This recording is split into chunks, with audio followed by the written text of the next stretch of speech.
Can we listen to the internet for religion or callers that sympathize with political groups like Zakir Naik, etc.?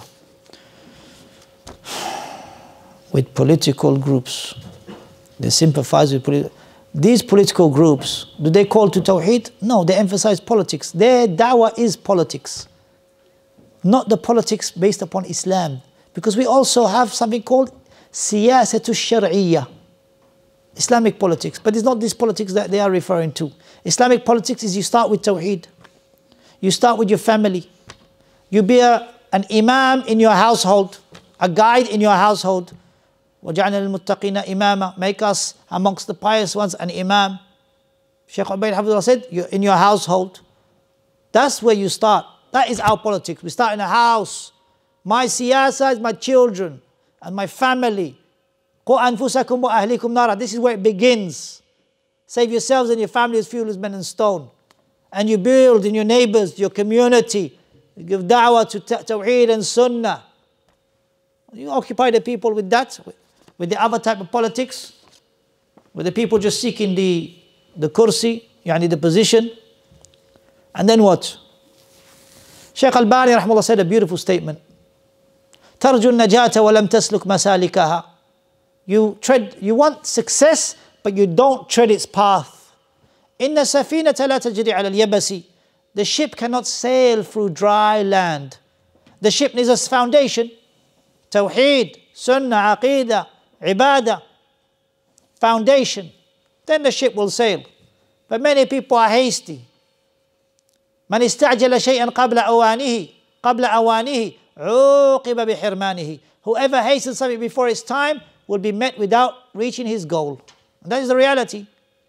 They tried it in Algeria, and yeah, we won peace in the 90s, on the early 2000s. Yes, we won political, yeah, we won. What did Shaykh Al-Bani say?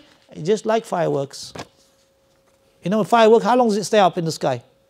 With a beautiful glittering light. How long does it stay? 5 seconds, 10 seconds, 15 seconds? Fireworks. Islam will not come like that.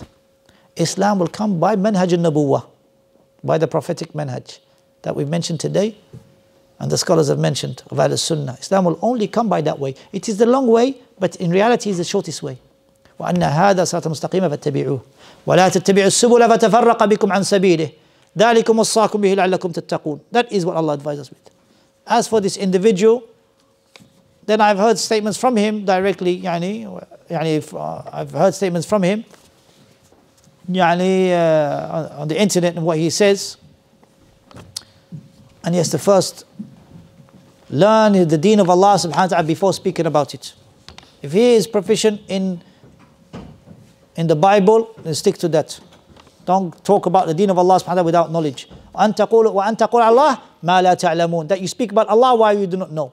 And from his statements, he said 1,000 things Allah can't do. A'udhu billah. That's not befitting. That's not good manners with Allah. Wallahu ala kulli shayin qadir. Allah is able to do all things befitting His majesty. If you read the Aqidah books, the books of the ulama, you would see that addition, befitting His majesty. But of course, if you're not aware with it, then obviously you haven't seen it or you haven't read it, then don't speak about it then. 1,000 things. Don't speak about Allah in such an abhorrent way. And you say, oh, and then he gives examples. Don't speak about Allah. Learn your deen. Learn your deen. And this individual has got other errors, other mistakes, and he speaks against the ulama. He's not somebody to take knowledge from, nor somebody to even listen to. And the ulama of the past, they wouldn't lend an ear to these type of people, even if they claim that which they are not. And even if they claim the truth, that they are upon the truth, they wouldn't listen to them. So may Allah subhanahu wa ta'ala protect us and aid us and forgive us our shortcomings.